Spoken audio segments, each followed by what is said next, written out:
بل یہاں پر میں 3 وظیفے ایسے بتاؤں گا انشاءاللہ جو ٹاپ آف دا لسٹ 3 وظائف ہیں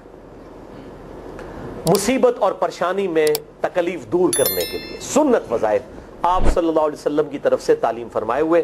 ان میں سے پہلا وظیفہ یہی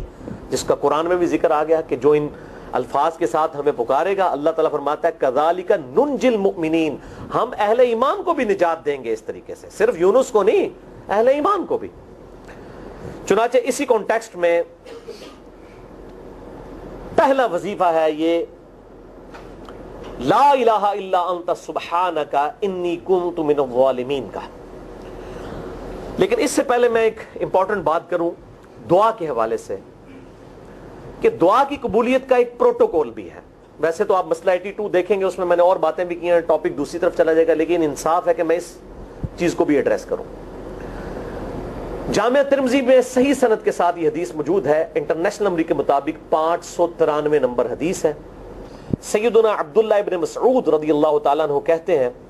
کہ ایک دفعہ میں آپ صلی اللہ علیہ وسلم کی موجودگی میں نماز پڑھ رہا تھا اور سیدنا ابو بکر اور عمر رضی اللہ تعالی عنہما وعلیہم السلام وہ بھی وہاں پہ موجود تھے۔ میں نماز کے جب یعنی کہ تشہد میں بیٹھا، میں نے اللہ کی حمد کی، التحیات للہ والصلوات والطیبات، اس کے بعد درود پڑھا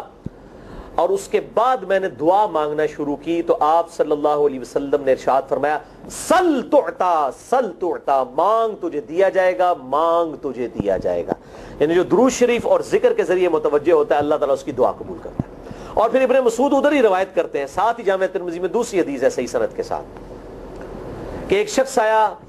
اس نے جو ہے وہ نماز کے دوران حمد و درود کے بغیر ڈائریکٹ اللہ سے مانگنا شروع کر دیا۔ تو جب وہ فارغ ہوا آپ صلی اللہ علیہ وسلم نے اسے بلا کر کہا کہ سائل تو نے مانگنے میں جلدی کی، تجھے چاہیے کہ جب دعا مانگنے لگے پہلے اللہ کی حمد بیان کر، پھر مجھ پر درود پڑھ اور پھر اللہ کی طرف متوجہ ہو۔ اور اس حدیث میں آتا ہے کہ ایک اور شخص آیا، یعنی ابن مسعود وہ خود تھے، اور اس نے اللہ کی حمد اور درود کے ذریعے دعا مانگی تو آپ صلی اللہ علیہ وسلم فرمایا سل تعطا سل تعطا، مانگ تجھے دیا جائے گا، مانگ تجھے دیا جائے گا۔ تو دعا کے لیے حمد اور درود شریف ضروری، اس لیے دیکھیں نماز کی انٹلیکچوئل ترتیب ہے، آپ پہلے دعا کرتے ہیں التحیات للہ والصلوات والطیبات، اللہ کی حمد کرتے ہیں، پھر نبی صلی اللہ علیہ وسلم پر سلام عرض کرتے ہیں السلام علیکہ ایھا النبی، اس کے بعد آپ درود پڑھتے ہیں اور اینڈ پہ آپ دعا مانگتے ہیں اللہم انی اعوذ بک من عذاب جہنم ومن عذاب القبر ومن فتنة المحیا والممات ومن شر فتنة المسیح الدجال، یا اللہم ربنا آتنا فی الدنیا حسنة وفی الآخرة حسنة وقنا عذاب النار، یا رب اجعلنی مقیم الصلاة ومن ذریتی ربنا وتقبل دعائی ربنا اغفر لی ولوالدی وللمؤمنین یوم یقوم الحساب۔ کوئی بھی دعائیں مانگیں، یہ بھی مانگیں جو میں وظائف بتا رہا ہوں، کیونکہ بخاری اور مسلم کی متفق علیہ حدیث ہے۔ مشکات میں آپ کو تشہد والے چیپٹر میں حدیث مل جائے گی کہ نماز میں تشہد میں درود کے بعد جو چاہو اپنے رب سے مانگو، یعنی عربی میں مانگنا ہوگا، دعائیں مانگے، دعائیں معصورہ کتاب و سنت میں جتنی ہیں وہ مانگے، اس کے علاوہ بھی مانگ سکتے ہیں اگر الفاظ درست ہوں لیکن عربی زبان میں۔ تو یہ پہلا وظیفہ جامعہ ترمذی میں انٹرنیشنل نمبر کے مطابق 3505، مشکات میں 2292 نمبر یہ حدیث ہے، اور قرآن حکیم میں تو ہم پڑھ چکے ہیں سورۃ الانبیاء آیت نمبر 87 اور 88 میں آپ صلی اللہ علیہ وسلم نے ارشاد فرمایا کہ یونس علیہ السلام نے مچھلی کے پیٹ میں اپنے رب کو ان الفاظ کے ساتھ پکارا تھا لا الہ الا انت سبحانک انی کنت من الظالمین، اور پھر آپ صلی اللہ علیہ وسلم نے فرمایا کہ جو کوئی شخص اپنے کسی بھی معاملے میں، کسی بھی پریشانی میں اس دعا کے ذریعے اللہ کی طرف متوجہ ہو، اللہ تعالیٰ اس کی دعا کو قبول فرما لیتا ہے۔ اور قرآن میں بھی آ گیا نا کذالک ننجی المؤمنین، اور کتنا بڑا فتویٰ آیا میرے بھائیوں، سورہ صافات 143 144 فلولا انہ کان من المسبحین، اگر یونس ہمیں ان الفاظ میں ہماری تسبیح نہ کرتا للبث فی بطنہ الی یوم یبعثون، تو مچھلی کے پیٹ میں قیامت تک مچھلی کے پیٹ میں رہتا اگر اس طرح نہ ہمیں پکارتا، اس کی قبر مچھلی کا پیٹ بن جاتی۔ یعنی یہ اتنا عطاب، اور وہ دور ہو گیا اس دعا سے، بہت بڑے اسماء اعظم میں سے ہے۔ تو یہ بہترین دعا، بہترین وظیفہ، اسماء اعظم میں سے بہترین چیز، اور سب سے بڑھ کر جو میں نے بات کی کہ بہترین استغفار، اللہ سے توبہ مانگنے کا بہترین ذریعہ۔ تو یہ ہے پہلا وظیفہ۔ دوسرا وظیفہ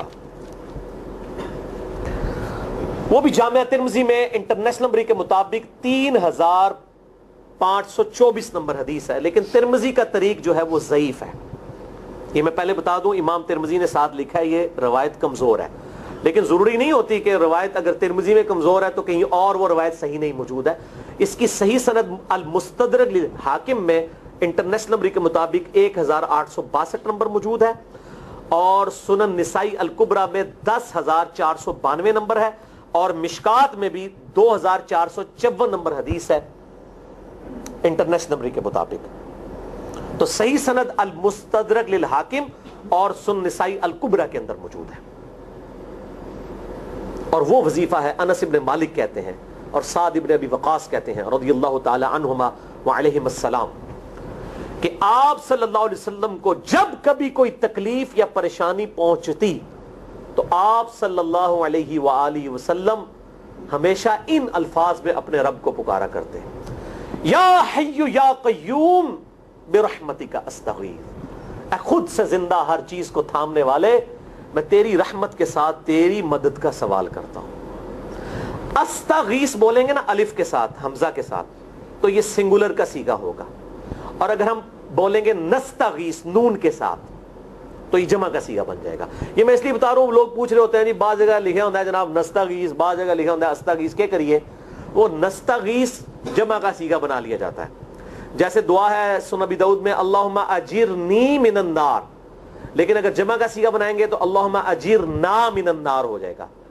اس طریقے سے دعائے قنوت کے الفاظ ہیں اللہم اہدنی فی من ہدیت، تو جمع کا صیغہ ہوگا اللہم اہدنا فی من ہدیت. یہاں پر بھی ہے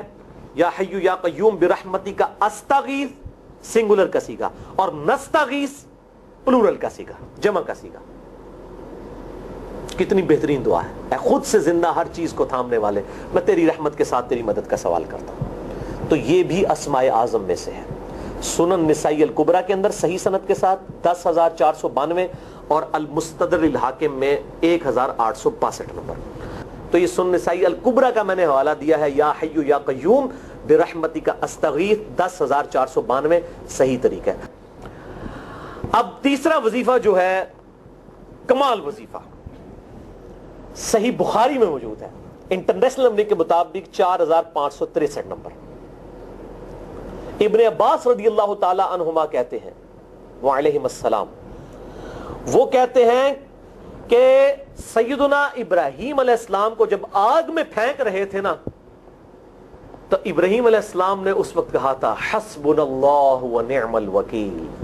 ہم نے اللہ ہی پر بھروسہ کیا اور وہی بہتر کارساز ہے. اور تمہارے نبی صلی اللہ علیہ وسلم کو بھی جب مصیبت اور پریشانی آتی تھی وہ بھی پڑھا کرتے تھے حسبنا اللہ ونعم الوکیل، ہم نے اللہ ہی پر بھروسہ کیا اور وہی بہتر کارساز ہے. اس کے اندر وہ شعر جو بنا دیا نا نعم المولا و نعم النصیر، ویسے الگ سے آیت ہے، الگ سے آیت ہے، لیکن یہ شعر نہیں بنانا، بس اتنا ہی وظیفہ ہے حسبنا اللہ و نعم الوکیل. اور یہ جو انہوں نے کہا کہ نبی صلی اللہ علیہ وسلم بھی یہ کہتے تھے، اس کا ذکر الحمدللہ قرآن میں بھی موجود ہے، اس سے بھی بڑھ کر سورہ آل عمران کی 173 نمبر آیت میں ہے کہ جب نبی صلی اللہ علیہ وسلم اور اہل ایمان کو یہ خبر پہنچی کہ کافر ان کے خلاف سازشیں کر رہے ہیں تو نبی اور اہل ایمان نے پکارا حسبنا اللہ و نعم الوکیل. تو حسبنا اللہ و نعم الوکیل قرآن کی آیت بھی ہے، اور یہ ہے وہ آیت، وظیفہ قرآن میں آیا ہوا ہے. یہ آل عمران 173 اور صحیح بخاری 4563. اور مجھے بڑا وجد آیا کہ ابراہیم علیہ السلام کو جب آگ میں پھینکنے لگے تھے انہوں نے اس وقت اللہ کو ان الفاظ کے ساتھ پکارا حسبنا اللہ و نعم الوکیل. اچھا یہ جتنے بھی وظیفے ہیں نا میرے بھائیوں، ان کا فائدہ اسی وقت ہے جب آپ کو ترجمہ بھی ان کا آتا ہوگا، ورنہ آپ روزانہ جتنی مرضی تسبیح کھینچتے رہے کوئی فرق نہیں پڑے گا. اس لیے میرا ایک پرسنل مشورہ ہے کہ جب بھی یہ وظیفے پڑھے نا آپ، اردو ترجمہ بے شک آتا بھی ہو رہا ہے، ایک دفعہ اپنی زبان میں اس کو ریپیٹ کریں. یعنی آپ پڑھیں حسبنا اللہ و نعم الوکیل، میں نے اللہ ہی پر بھروسہ کیا اور وہی بہتر کارساز ہے. آپ دیکھیں یہ صوت القرآن چینل میں جب وہ عربی چل رہی ہوتی ہے، جیسے ہی وہ مراج الدین خان کا ترجمہ شروع ہوتا ہے نا، کیسے کب کبھی تاری ہو جاتی ہے، کیونکہ ہماری زبان میں بات ہو رہی ہوتی ہے نا. ابھی تو نہیں قیام اللیل میں رو رہے ہوتے، ان کی زبان میں بات ہو رہی ہوتی ہے، اپنی زبان کا اثر ہوتا ہے. اسی طریقے سے آپ لا الہ الا انت سبحانک انی کنت من الظالمین، یا حسبنا اللہ و نعم الوکیل، یا حی یا قیوم برحمتک استغیث، جو بھی وظیفے پڑھیں نا، ایک دفعہ ان وظیفوں کو جب آپ الگ سے دعا مانگ رہے ہوں اس وقت اس کو آپ اپنی زبان میں بھی دہرائیں. اور اس کے لیے کوئی تسبیح نہیں کھینچنے کی ضرورت کہ آپ نے اتنے 100 دفعہ پڑھنا ہے. تسبیح تو ویسے ٹھیک ہے, وہ آپ استعمال کر سکتے ہیں, لیکن آپ چلتے پھرتے اٹھتے بیٹھتے ہر وقت جس حالت میں بھی, اور صحیح مسلم میں حدیث ہے کہ یہ جو وظائف ہیں ان کے لیے تو کوئی وضو بھی کیا, غسل بھی پروٹوکول نہیں ہے. اب عائشہ کہتی ہیں نبی صلی اللہ علیہ وسلم حالت جنابت میں بھی اللہ کو یاد کر لیا کرتے تھے. صحیح مسلم میں حدیث موجود ہے, جنابت والے چیپٹر میں, ہر حال میں اللہ کو یاد کرتے تھے. اور جو قرآن میں بھی دعائیں یا اذکار آئی ہیں نا, جب آپ حالت جنابت میں بھی اس کو کریں گے نا تو اس پہ قرآن کا حکم نہیں لگے گا. تو جامعہ ترمذی اور ابو داؤد میں جو حدیث ہے کہ حضرت علی کہتے ہیں نبی صلی اللہ علیہ وسلم کو حالت جنابت کے علاوہ کوئی اور حالت قرآن پڑھنے سے مانے نہیں ہوتی تھی, تو اس سے مراد قرآن کی تلاوت ہے. اگر قرآن کی دعائیں جیسے ہیں بسم اللہ الرحمن الرحیم, یہ بھی تو قرآن ہے, سبحان اللہ بھی تو قرآن ہے, الحمدللہ بھی تو, یہ اذکار جو ہے نا جب آپ اذکار کی نیت سے پڑھو گے پھر یہ قرآن نہیں شمار ہوں گے, ذکر شمار ہوں گے. اور اس کے لیے نہ وضو پروٹوکول ہے اور نہ غسل کا ہونا ضروری ہے, ہر حال میں اللہ کو یاد کریں. یونس علیہ السلام نے کتنے یاد کیتا ہے, پھر ظلمات, مچھلی کے پیٹ میں, جہاں نہ کوئی اگربتی تھی اور تعفن پھیلا ہوا تھا اور اندھیرا ہی اندھیرا تھا, یہاں پہ وہ جناب کس طرح وہ روشن کرتے ہیں, پھر 1.25 دفعہ پڑھواتے ہیں. ان میں بتا رہا ہوں آدھا سچ بڑا خطرناک ہوتا ہے. یعنی آیت کریمہ کی اصلیت تو موجود ہے کتاب و سنت میں, لیکن آدھا جو سچ جھوٹ ساتھ ملا لیا نا اس کی وجہ سے سارا بیڑا غرق کر دیا ہوا. اور بجائے یہ کہ لوگوں کو یہ وظیفہ بتایا جائے کہ اٹھتے بیٹھتے چلتے پھرتے اللہ کو ان الفاظ میں یاد کریں, اس کو انہوں نے کوئی اور ہی رنگ دے دیا ہوا ہے اور اس کو 1.25 دفعہ ختم اور پتہ نہیں کیا کچھ بنا دیا ہوا ہے. تو یہ 3 وظائف تھے